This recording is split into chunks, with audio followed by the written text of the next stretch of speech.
Hello and welcome to A Story a Day Keeps Corona Away, number 8. So in this one I want to talk about how I went about fulfilling my childhood dream, sort of. I think as a child, like many, I always wanted to grow up to be a professional sportsman. Unfortunately, I don't have the talent or probably the dedication as a kid to have done that, so I went about it in a slightly different way. Having been on a holiday to America and I'd seen lots of mascots and lots of baseball games having an amazing time, I thought I'd contact Surrey Cricket Club, my local club that I love so much. So I wrote them an email saying, hey, I'm at clown school, I'd love to be your mascot, can I do it? I now know that they couldn't believe their luck with this email because up till that point they'd always basically pulled straws in the office and whoever got the short straw had to do the mascoting for the night. So they couldn't believe that anyone actually wanted to do it. So I ended up doing it for 4 years, and a lot of unusual things happened within that job. I thought it was very sweet, first and foremost, because I get free tickets to my friends, so they were very happy about it.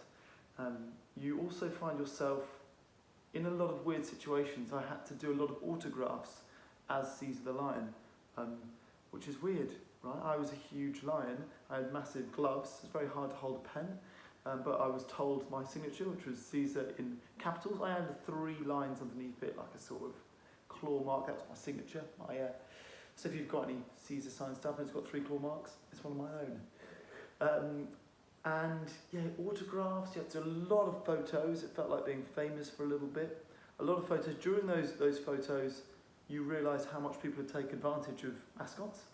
I had my arse felt by most of the women who were in the photos with me, and a slightly unusual situation with a young boy, actually. It was a one-day game at home.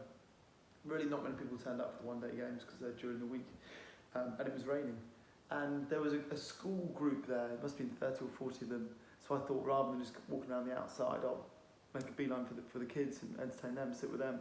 So I went there. Anyway, I'm quite a tall guy, and as a result there was a slight gap between where the glove ended and the shirt started on my shirt, so they could see a little bit of skin.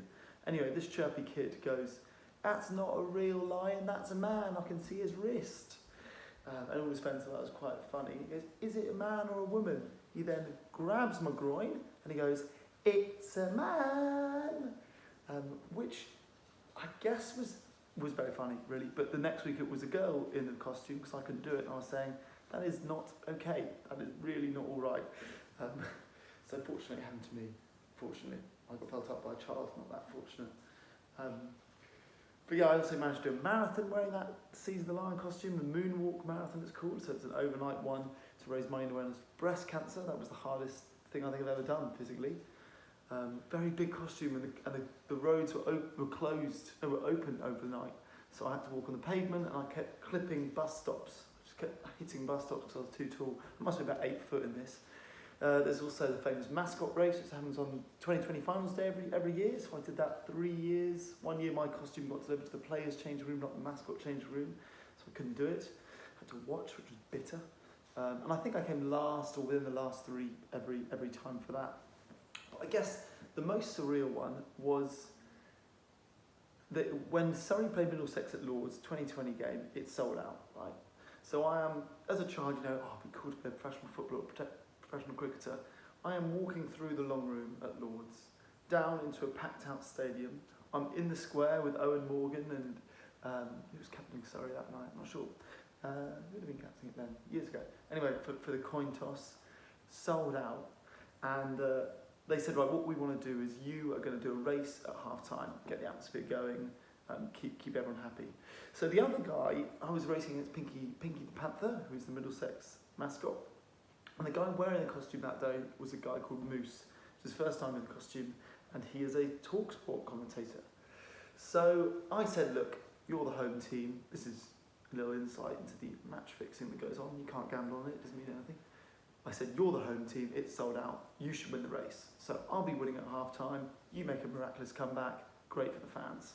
So the plan was we had to sort of run this way, round a cone and back. So I said, look, on the way there, I'll trip you. You fall, everyone will boo, I'll look like I'm winning, then on the way back, you trip me, overtake me on the line, job's a good one.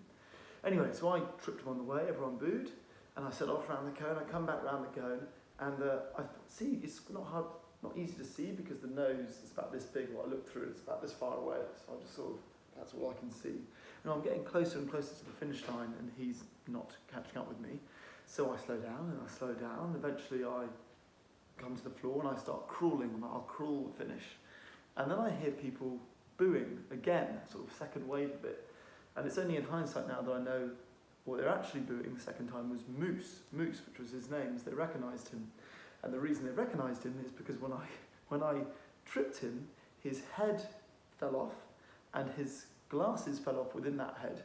And as a result, he couldn't find his glasses or his head.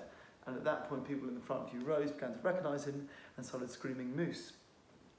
So there is actually a photo. Eventually, I think he did find it, and he was like on top of me, pretending to beat me up.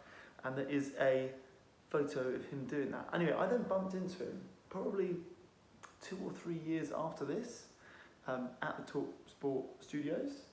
And I said, this is so weird, you're not going to remember me. I was the guy in Seize the Line, the day that you were the Moose at Sold Out Lords 2020 game. We did this race and, I knocked your head off. Anyway, from my memory, I still don't know if I remembered it well. From my memory, he hit the home screen on his button, on his phone, showed it to me, and his screensaver was him stranding me with his head off. It was either that or it was just a photo on his phone, but I think it was his screensaver. And yeah, it's been a mad year. 4 years I got to do that job, and I loved it. Yeah, and that was me basically fulfilling my childhood dream of being a sports star. I got to do autographs, I got to be at Lords, sold out games, and sadly that's as close as I'll get probably because I'm too old and not talented enough for now. Don't say never. Alright then folks, let me know how you get on. Bye!